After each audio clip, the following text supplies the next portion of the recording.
سونیا خاموشی سے میری بات سنتی رہی۔ اس کی آنکھوں میں آنسو تھے، مگر وہ آنسو میرے لیے نہیں تھے، شاید ان سالوں کے درد کے لیے تھے جو اس نے اکیلے سہے تھے۔ میں نے نظر جھکا لی۔ سونیا، میں نے اپنے غصے، اپنی انا اور اپنی شکست کا بدلہ تم سے لیا۔ مجھے لگا تھا کہ میں جیت گیا ہوں، مگر حقیقت یہ ہے کہ میں اسی دن ہار گیا تھا جس دن میں نے انسانیت کو پیچھے چھوڑا۔ وہ کچھ دیر خاموش رہی، پھر آہستہ سے بولی، شمس بھائی، کچھ زخم ایسے ہوتے ہیں جن پر معافی کا مرہم بھی فوراً اثر نہیں کرتا۔ آپ نے صرف ایک غلطی نہیں کی تھی، آپ نے ایک انسان کا بھروسہ توڑا تھا۔ میں نے سر جھکا لیا۔ میں جانتا ہوں شاید میں کبھی اس کا ازالہ نہیں کر سکتا، لیکن میں کم از کم اپنی باقی زندگی اس غلطی کے بوجھ کے ساتھ سچائی سے گزارنا چاہتا ہوں۔ شیر علی اب بھی حماد کی قبر کو دیکھ رہا تھا۔ اس نے معصومیت سے پوچھا، امی، ابو یہاں سو رہے ہیں؟ سونیا نے اس کے سر پر ہاتھ رکھا اور کہا، ہاں بیٹا، لیکن وہ ہمیں دیکھ رہے ہیں۔ یہ سن کر میں دل میں ایک عجیب سی چبھن ہوئی۔ حماد ہمیشہ مجھ سے محبت کرتا رہا اور میں نے اس کی محبت کو اپنی انا کے نیچے دفن کر دیا۔ میں نے قبر کی طرف دیکھا اور کہا، حماد، مجھے معاف کر دینا۔ میں نے ہمیشہ سمجھا کہ تم نے مجھ سے سب کچھ چھین لیا، لیکن حقیقت میں تم وہ واحد شخص تھے جو مجھے اپنا سمجھتے تھے۔ ہوا کا ایک ہلکا سا جھونکا آیا، درختوں کے پتے سرسرائے اور کچھ لمحوں کے لیے ایسا لگا جیسے خاموشی بھی میرے اطراف کو سن رہی ہو۔ سونیا اٹھ کھڑی ہوئی۔ شمس بھائی، معافی مانگ لینا آسان ہوتا ہے، لیکن بدل جانا مشکل۔ اگر واقعی شرمندہ ہیں تو اپنے عمل سے ثابت کرے۔ میں نے اس کی جانب دیکھا اور کہا، میں کوشش کروں گا۔ وہ علی شیر کا ہاتھ پکڑ کر جانے لگے۔ چند قدم چلنے کے بعد رک گئی اور بولی، اور ایک بات یاد رکھے، حماد کو دولت نہیں چاہیے تھی، اسے صرف ایک بھائی چاہیے تھا۔ یہ الفاظ میں دل میں تیر کی طرح لگے اور وہ چلی گئی اور میں قبر کے پاس اکیلا بیٹھا رہ گیا۔ اس رات پہلی بار مجھے کسی خزانے کی تلاش نہیں تھی۔ پہلی بار مجھے احساس ہوا کہ جس خزانے کے پیچھے میں بھاگتا رہا وہ میرے اپنے رشتوں میں چھپا تھا، جنہیں میں نے خود کھو دیا۔ اگلی صبح میں نے زندگی میں پہلی بار اپنی کامیابیوں کی فہرست نہیں دیکھی۔ میں نے اپنے نقصان گننے شروع کیے اور سب سے بڑا نقصان وہ تھا کہ میرے پاس سب کچھ تھا مگر اپنا کہنے کے لیے کوئی نہیں تھا۔ میں نے سب سے پہلے حماد کے قرضے ختم کرنے کا فیصلہ کیا، سونیا اور علی شیر کے لیے ایک محفوظ گھر کا انتظام کیا اور پھر اماں ابا کی پرانی حویلی کے صحن میں جا کر دیر تک بیٹھا رہا۔ وہی صحن جہاں کبھی دو بھائی کھیلتے تھے، فرق صرف اتنا تھا کہ ایک بھائی چلا گیا اور دوسرا پہلی بار زندہ ہوا۔ اس کی نظریں مجھ پر جمی ہوئی تھی۔ اس نے پوچھا کہ تمہیں صبح فون کیوں کیا تھا؟ اس نے آخرکار اس نے پوچھ ہی لیا۔ میں نے اخبار نیچے رکھا اور برائی آواز سے کہا، کچھ نہیں، بس قرض کی بات تھی، کچھ رقم چاہیے تھی۔ میں نے کہا وقت نہیں تھا اس لیے ہوٹل میں بلایا۔ اور تم دونوں اکیلے تھے کیا؟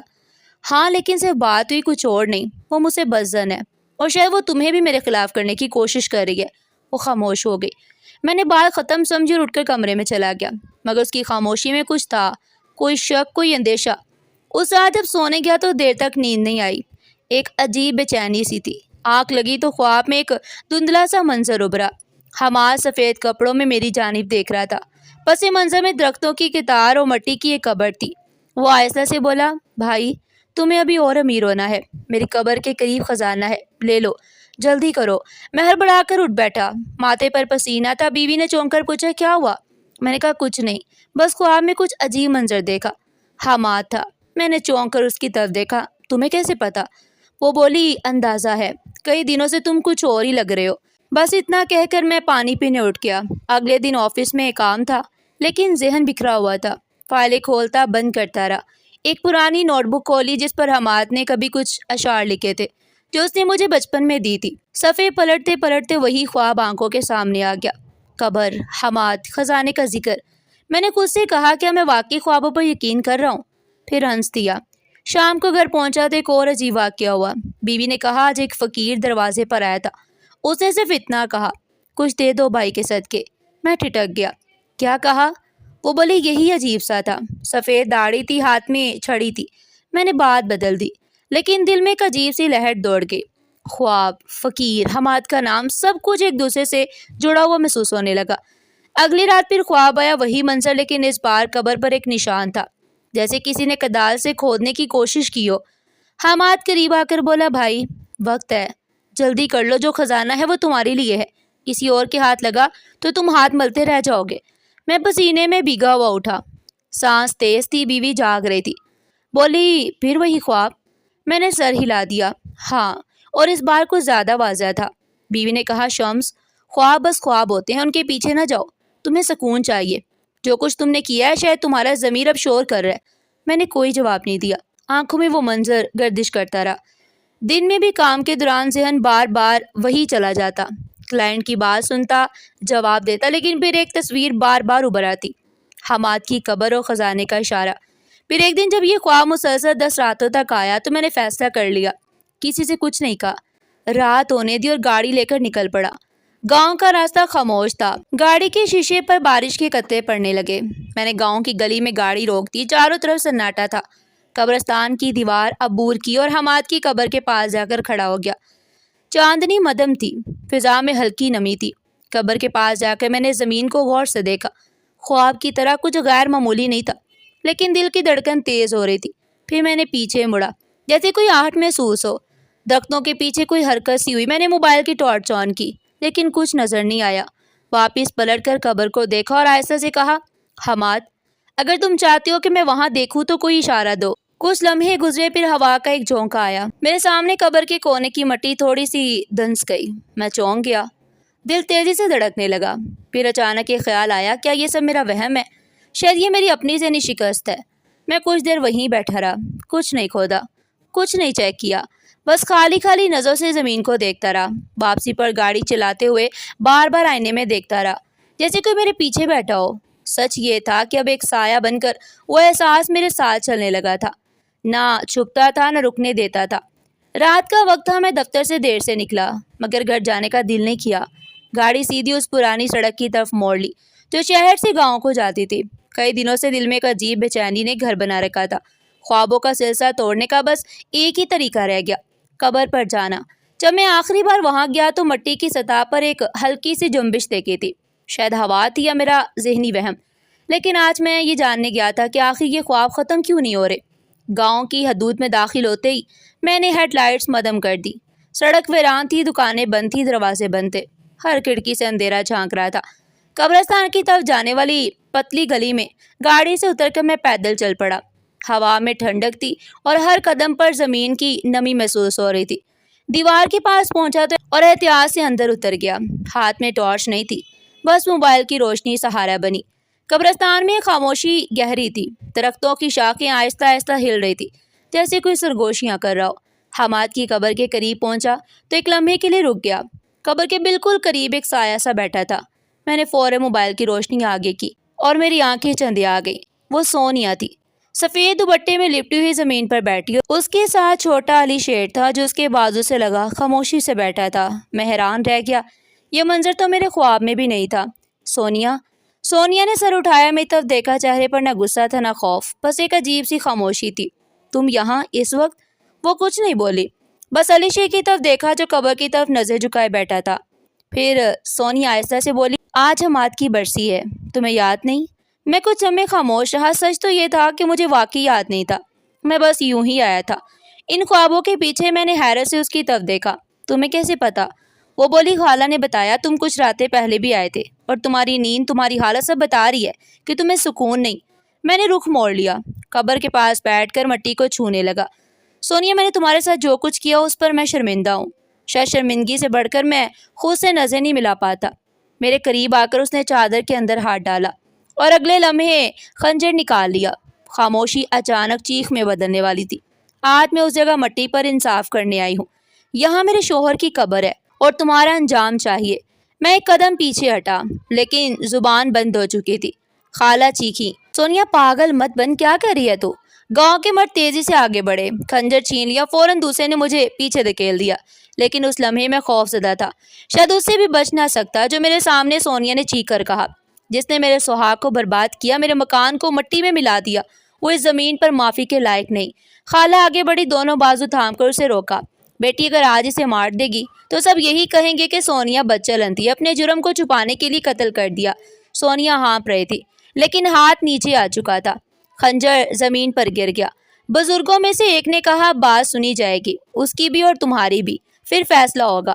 سب مجھے دیکھنے لگے۔ میں نے ایک لمحہ آنکھیں بند کی، پھر کہا، میں تیار ہوں، جو پوچھنا ہے پوچھو، جو سزا دینی ہے دو۔ سونیا خاموش کھڑی تھی۔ خالہ اسے ایک طرف لے گئی۔ گاؤں کے بڑے، جن میں مسجد کے 2 امام اور ایک ریٹائر استاد بھی شامل تھے، چارپائی پر بیٹھے बूढ़े इमाम साहिब ने कहा, शम्स तो एक इज्जतदार घर का बेटा है, मगर तेरे अमल ने तुझे इज्जत से गिरा दिया। जो तूने अपने भाभी के साथ किया वो गुनाह नहीं जुर्म है। दूसरे बुजुर्ग बोले, ये फैसला हम सबके सामने होगा और इंसाफ वही होगा जो हमाद के बेटे का हक है, उस बेटे का जिसे तूने यतीम किया और उस औरत का जिसे बेवा करके नोचने चलाया। मैं खामोश सर झुकाए खड़ा रहा। एक गांव वाले ने कहा, हमने फैसला किया है कि तुम्हारी आधी जायदाद अली शेर के नाम की जाए, बाकी तुम्हारे बच्चों के लिए रहेगी, ताकि तुम्हारे जुल्म का बोझ भी बराबर उठाया जाए। खाला ने मजीद कहा, और वो कर्ज जो हमाद ने लिया था और जिसकी अदायगी सोनिया अकेली करती रही, वो सारा तुम चुकाओगे, नकद और फौरी। मैंने आयशा से सर हिलाया, ठीक है, सब मंजूर है। फिर इमाम साहिब ने पूछा, और जो गुनाह तुमने किया उसकी सजा भी कबूल है? मैंने जवाब दिया, जी। तब एक बुजुर्ग उठे मेरे पास आए और मेरे गाल पर एक जोरदार थप्पड़ मारा। ये सिर्फ आगाज है। फिर दूसरे ने धक्का दिया, मैं जमीन पर गिर गया। कुछ लम्हों के लिए वो सब मेरी तजलील करते रहे। गांव के नौजवानों ने मुझे थप्पड़ मारे, मट्टी में घसीटा। मैंने कोई मजाहमत नहीं की। जो कुछ हो रहा था वो उसके मुकाबले में कम था जो मैंने किया था। आखिरकार इमाम साहिब ने हाथ उठाया, बस करो, अब इसे कानून के हवाले किया जाएगा, जेल जाएगा और सजा काटेगा। खाला आगे आई और सोनिया के साथ खड़ी होकर बोली, हम बदला नहीं इंसाफ चाहते हैं। आज वो मिला है। मैंने जमीन से उठते हुए कहा, मैं सब कबूल करता हूँ, जेल भी, जायदाद भी, जिल्लत भी। चंद घंटों बाद पुलिस आई, रस्मी कार्रवाई हुई और मुझे हवालात में डाल दिया गया। लेकिन हैरत अंगेज तौर पर मेरे दिल में पहली बार एक सुकून था। मैंने अली शेर के नाम वो कागजात साइन किए, कर्ज अदा किया और खामोशी से कैद का सामना करने लगा। पहली दफा लगा शायद मैं इंसान बनने की तरफ बढ़ा हूँ। जेल की पहली रात अजीब थी। दीवारों से टकराने वाली चीखें, आहिस्ता बोलने वाले कैदी और दरमियान में खाली वक्त। बिस्तर पर लेटने की कोशिश की, लेकिन वहाँ की गर्द कानों में शोर करती रही। पहरा देने वाले सिपाही ने चादर फेंकी और तंजिया अंदाज में कहा, साहिब लोग, अब नींद कहाँ आती होगी। मैं चुप रहा। कमरे में 4 और कैदी थे, मगर कोई बोलने का ख्वाहिशमंद नहीं था। वो मुझे ऐसे देख रहे थे जैसे कोई फिल्मी किरदार सामने आ गया हो, जैसे मैं कोई खास मुजरिम हो, और शायद था भी। सुबह होने तक आंख लगी ना, दिल हल्का हुआ। सिर्फ एक ही सोच थी, क्या अब माफ़ी मिल सकती है? क्या 15 साल काफ़ी होंगे इस जुर्म के लिए जिसकी सजा एक लम्हे ने फैला दी थी? चंद दिन बाद एक जेल मुलाजिम आया, बोला, बाहर से कुछ कागजात आए हैं तुम्हारे कारोबार के हवाले से। मैंने दस्तखत किए और दस्तावेजात देखी। वकील ने वो बंदोबस्त मुकम्मल कर दिया जिसके तहत मेरी कंपनी का मुनाफा हर महीने 3 हिस्सों में तकसीम होता। मेरे 2 बच्चों और हमाद के बेटे अली शेर के लिए मुआहदा था जो मैंने बुजुर्गों के फैसले के मुताबिक दस्तखत किया था। कुछ हमें वो कागज़ हाथ में रखा जैसे उस पर कोई मुकद्दस तहरीर हो। मैं दिल में दोहराया, ये सिर्फ पैसे नहीं, एक कुफारा है। पहले साल मैंने जेल की ज़िंदगी को समझने में गुजारा। दूसरा साल पढ़ना शुरू किया। तीसरे साल कुछ लिखना सीखा। दिन गुजरते गए और वक्त के साथ साथ मेरा वजूद खामोश होता गया। जेल की 4 दीवारी में इंसान का गुरूर खुद ब खुद उतर जाता है। मैं जो कभी दफ्तर की चमकती मेज़ के पीछे बैठता, लोगों को फैसले सुनाता, अब एक छोटे स्टोर रूम में कैदियों को साबुन और ब्रश गिन कर देता था। एक दिन एक कैदी बोला, तुम्हारे बारे में सुना है, बड़े आदमी थे। मैंने मुख्तसर जवाब दिया, अब नहीं हूँ। वो हंसा, ऐसा कुछ नहीं, यहाँ सब बराबर होते हैं, बस जुर्म छोटा या बड़ा होता है। मैंने सिर्फ इतना कहा, कुछ जुर्म इंसान के बाहर नजर आते हैं, कुछ अंदर दफन होते हैं। 7वां साल आया तो एक सिपाही ने बताया, तुम्हारी बेटी की शादी तय हो गई है, तुम्हारे हिस्से की रकम से जहेज का बंदोबस्त हो रहा है। कुछ देर खामोश रहा, फिर आहिस्ता से बोला, ठीक है, अगर तुम्हें मौका मिले तो बस इतना कहना, बाप खुश है। नामे साले खत आया, सोनिया का नहीं, खाला का लिखा हुआ था। अली शेर अब 9 साल का हो चुका है, स्कूल में बहुत अच्छा पढ़ता है। हर महीने आने वाली रकम से उसकी फीस और किताबें निकल आती हैं, लेकिन वो अभी अपने बाप की कब्र के करीब जाकर बैठता है। कहता है, बाबा के भाई ने मुझे कुछ दिया था, वो कब वापस आएंगे? मैंने जवाब नहीं लिखा, लेकिन उस रात देर तक नींद नहीं आई। 15वें साल रिहाई की तारीख करीब आई तो सुपरिटेंडेंट ने बुलाया। कमरे में दाखिल हुआ तो बोला, शम्स, कैद के दौरान तुमने कोई मसला पैदा नहीं किया, तुम्हारा रवैया भी बेहतर रहा, काम में तवज्जो भी रही, तुम एक अलग कैदी थे। मैंने कहा, मैं कैदी नहीं था, सिर्फ मुजरिम था। कैद तो मेरे दिल में थी। रिहाई का दिन आया, कपड़े वापस दिए गए, जूते पुराना, मोबाइल और वो पर्स जो बरसों पहले जब्त किया गया था। बाहर निकला तो आसमान पहले जैसा ही था, लेकिन रोशनी मुख्तलिफ लग रही थी। मेरे इस्तकबाल के लिए कोई नहीं आया था और मैंने किसी को बुलाया भी नहीं था। पहला कदम सड़क पर रखा तो लगा जैसे ज़मीन ने पहचानने से इनकार कर दिया हो।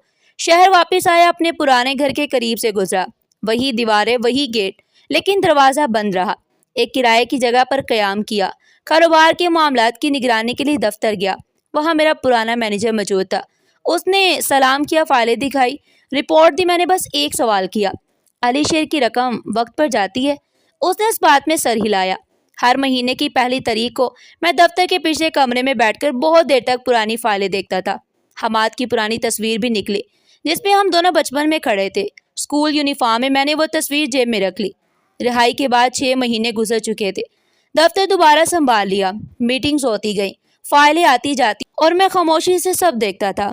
टीम के नए मेंबर भी मुझे पहचानते तो थे, मगर उनकी आंखों में जो अजनबियत थी वो मेरे लिए नई नहीं थी। मैंने खुद को अनजान बनाना सीख लिया। मेरा बिजनेस अब भी मुनाफा दे रहा था। अकाउंट्स में रकम वक्त पर मुंतकिल होती थी। बच्चों की फीसें, घरेलू खर्च सब मामूल पर थे, लेकिन रिश्ते वो मामूल पर कभी वापस नहीं आए। बीवी अब भी उसी घर में थी, लेकिन हम दोनों में गुफ्तगू नहीं रही थी। नाश्ते की मेज पर खामोशी होती। रात को कमरे की दीवारों के दरमियान 2 अलग सांसें। एक दिन उसने कहा, शम्स, कभी सोचा है कि तुमने सिर्फ सोनिया को नहीं, हम सबको खो दिया है? मैंने पलट कर नहीं देखा, बस कहा, शायद खो देना भी एक कुफारा होता है। बेटी जिसकी शादी हो चुकी थी एक दिन आई तो बेटे के साथ। बेटे ने मुझसे सवाल किया, दादा आप कहाँ चले गए थे इतने साल? मैं मुस्कुराया। एक लंबा सफ़र था बेटा, बहुत कुछ सीखने गया था। उसकी माँ ने जल्दी से बात बदल दी, चलो दादा को तंग ना करो। मैंने महसूस किया मेरा जिक्र बच्चों के सामने अब मोहतात अंदाज में होता था, जैसे कोई पुरानी बात जिसे बार बार दोहराना मुनासिब ना हो। एक दिन दफ्तर में बैठा था कि खाला का फ़ोन आया, बेटा अली शेर की सालगिरह है, हमने छोटा सा फंक्शन रखा है, अगर तुम आ सको। मैं खामोश रहा। फिर ऐसे से कहा कि वो वहाँ होगा तो सोनिया भी होगी, पर वो तुमसे बात नहीं करेगी। अगर आना चाहा तो सिर्फ देखने के लिए आ जाना। मैं गया, वही पुराना घर, सेहन में झूले, रंगीन गुब्बारे और बच्चे हंसते खेलते। मैं दीवार के करीब खड़ा था, सबसे अलग। शेर अली की नज़र मुझ पर पड़ी, वो फौरन मेरे पास आया। आप वही है ना जिससे मेरे बाबा के लिए कुछ छोड़ा था? मैंने होंठ भींच लिए। हाँ बेटा। तो फिर मेरे बाबा कहाँ हैं? आप उनसे कभी मिले? मैं कुछ कह नहीं पाया, सिर्फ उसके सर पर हाथ फेरा और ऐसा से कहा, वो तुम्हारे दिल में हमेशा हैं और हमेशा रहेंगे।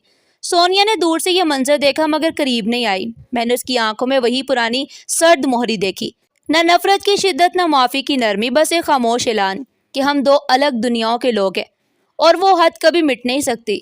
वापसी पर रास्ते में सोचता रहा कि क्या वाकई मैंने अपनी सज़ा पूरी की है या सिर्फ वक्त गुजारा है? क्या हर दिन जो मैं जीता हूँ वो सिर्फ एक अधूरा हिसाब है? घर पहुंचकर बीवी ने दरवाज़ा खोला, चेहरे पर वही पुरानी थकन थी। मैंने कहा, आज अली शेर की सालगिरह थी, गया था। वो तुम्हें देखकर क्या बोला? बस पूछा बाबा कहाँ हैं। मैं चुप रहा। वो सोफे पर बैठ गई।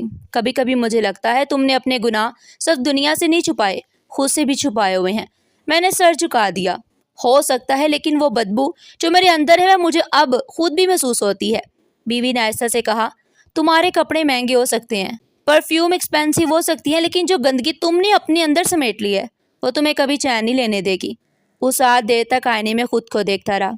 बालों में सफ़ेदी उतर चुकी थी, आंखों के नीचे गहरे हल्के हो चुके थे, मगर सबसे नुमायां वो सच था जो मेरी अपनी नज़रों में कैद था। सुबह दफ्तर जाते हुए रास्ते में स्कूल के बाहर अली शेर नजर आया, यूनिफॉर्म में, किताबें हाथ में, और उसका मासूम चेहरा मुझे देखकर ठहर गया।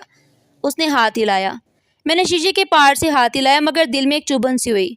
मैं जानता था वो मुझे एक मददगार समझता है, मगर हकीकत क्या है वो शायद कभी न जाने, और शायद बेहतर यही है। शाम को दफ्तर से निकला तो सड़क पर एक भिखारी मिला।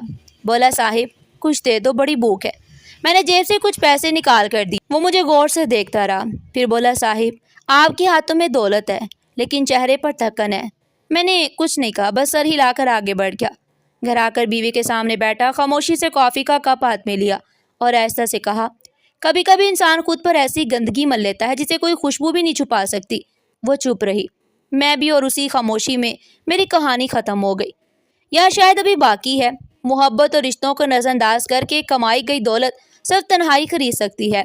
इंसान का असल वकार उसके किरदार में है, ना कि उसकी कामयाबी में। नाज़रीन, आपको हमारी आज की कहानी कैसी लगी? कमेंट सेक्शन में अपनी कीमती राय का इजहार ज़रूर कीजिएगा, और इस तरह की मज़ीद सबक-आमूज़ कहानियाँ सुनने के लिए चैनल को सब्सक्राइब करें, वीडियो को लाइक करें और ज़्यादा से ज़्यादा शेयर करें। फिर मिलते हैं एक नई और सबक-आमूज़ कहानी के साथ। तब तक के लिए अपना बहुत सारा ख्याल रखिएगा। शुक्रिया। अल्लाह हाफिज़।